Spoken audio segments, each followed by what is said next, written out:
Good day everyone! Welcome to my YouTube channel, and for today's video, ang topic natin ay solving age problems. Kung bago ka pa lamang sa aking channel, ay huwag mo kalimutan mag-subscribe. Okay, example number 1, problem that only involves present. Ito, puro present age lang yun nandito. Lisa is 6 years older than Jenny. If the sum of their ages is 28, how old are they now? Unang gagawin natin, mag-represent tayo. Let X be the age of Jenny.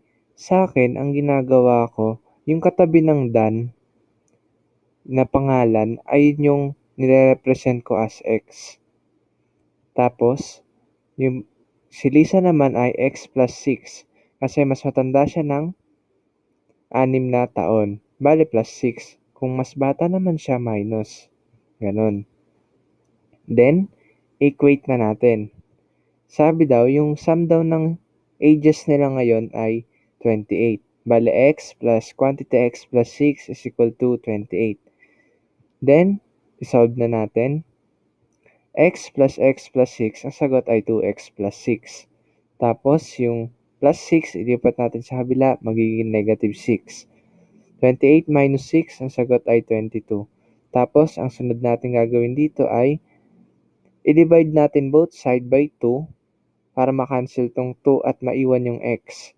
Sa kabila, i-divide din natin ng 2. Ayan, iwan na nga lang yung x. 2 divided by 2, 1 lang yan. Na-cancel. Tapos, 22 divided by 2, ang sagot ay 11.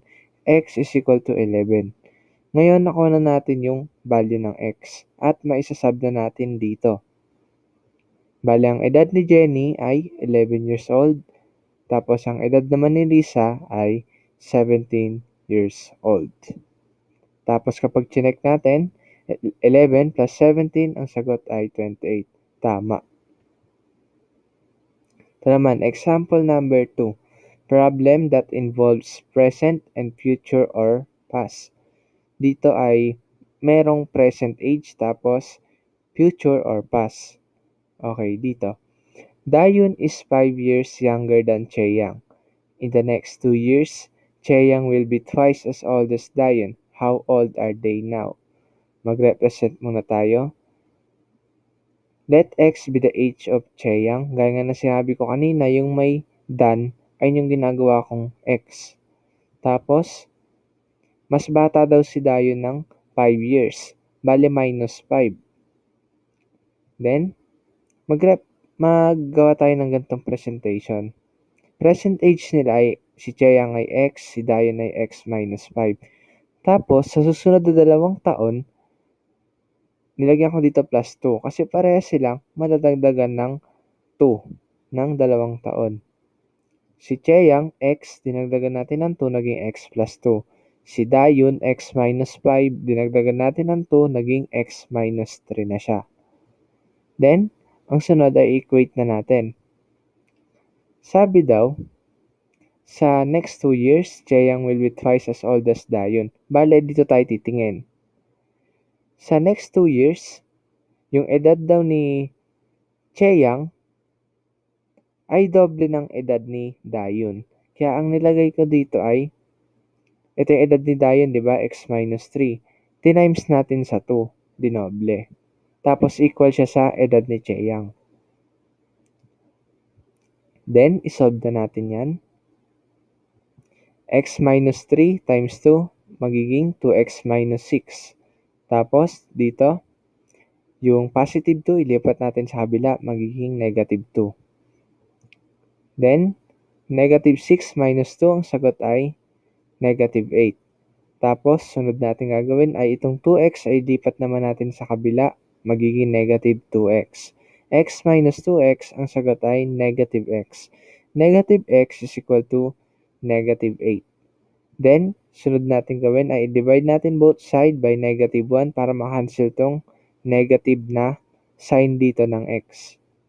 At ang magiging sagot ay x is equal to 8. Ngayon nakuha na natin yung value ng x, balikan natin yung presentation natin kanina. X is equal to 8.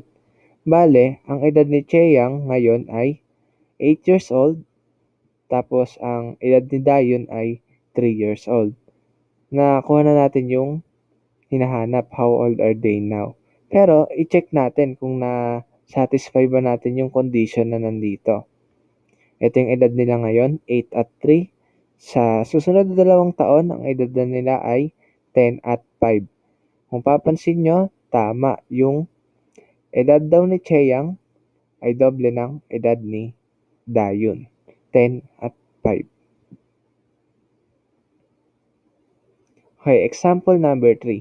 Problem that involves present, future, and past. Dito, involved na lahat, present, future, and past. Suga is 1 year younger than Namjoon. In the next 6 years, Namjoon will be thrice as old as Suga last year. How old are they now? Medyo komplikado to pero madali lang siya kapag nirepresent natin. Representation. Yung katabi ng Dan ay si Namjoon. Bale, ang gawin natin, let X be the age of Namjoon. Tapos, mas bata si Suga, kaya minus 1. Mas bata ng 1 taon, kaya minus 1. Then, ilagay natin, present age. Si Namjoon ay X, si Suga ay X minus 1.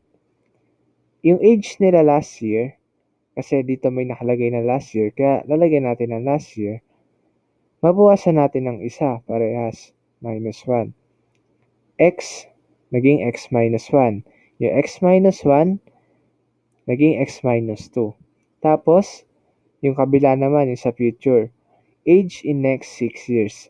Parehas nating dadagdagan ng 6. Yung X ni Namjoon ay naging X plus 6. Yung X minus 1 ni Suga ay naging X plus 5. Then, equate na natin. Ang sabi, in the next 6 years, dito tayo titingin, Namjoon will be thrice as old as Suga last year. Bale, yung edad dito ni Namjoon sa may next 6 years ay triple ng edad ni Suga dito sa last year. At ito yung nilagay nating equation. Yung edad niya na x plus 6 ay equal sa triple nitong x minus 2. Kaya nilagyan natin dito ng times 3. Then, isolve na natin. Quantity x minus 2 times 3, ang sagot dyan ay 3x minus 6. Sunod natin gawin na itong positive 6, ilipat natin sa kabila, negative 6. Then, negative 6 minus 6, ang sagot ay negative 12. Tapos, sunod naman, itong 3x, ilipat natin sa kabila, negative. Then, x minus 3x, ang sagot ay negative 2x. Then, i-divide na natin both side by negative 2 para makancel yung negative 2 at maiwan na lang yung x. Ganon din yung kabila. Yung negative 2x divided by negative 2, x na lang. Tapos yung negative 12 divided by negative 2, ang sagot ay 6. X is equal to 6. Ngayong nahanap na natin yung value ng x, ibalikan na natin ang kaninang representation natin. Nilagay ko dito yung x is equal to 6. Bale, ang edad ni Namjoon ay 6 years old. Ang edad naman ni Suga ay 5 years old. Tapos, ayun na yung edad nila. How old are they now? Nasagot na natin. Pero, i-check muna natin kung nasatisfy ba yung mga condition. Ito yung edad nila ngayon, 6 at 5. Yung edad nila last year ay 5 and 4.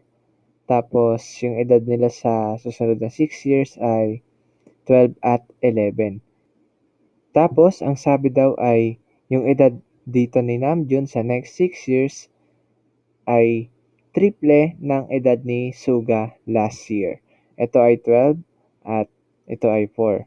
Papansin nyo, tama na kapag tinriple natin yung edad ni Suga na 4, ay ayun yung edad ni Namjoon sa next 6 years. At ayun ay 4 times 3, 12. So ayun lang, thank you for watching. Sana natutunan kayo. Please like, share, and subscribe for more math video tutorials. Also, follow my FB page para lagi kayong updated sa aking mga bagong uploads and announcements.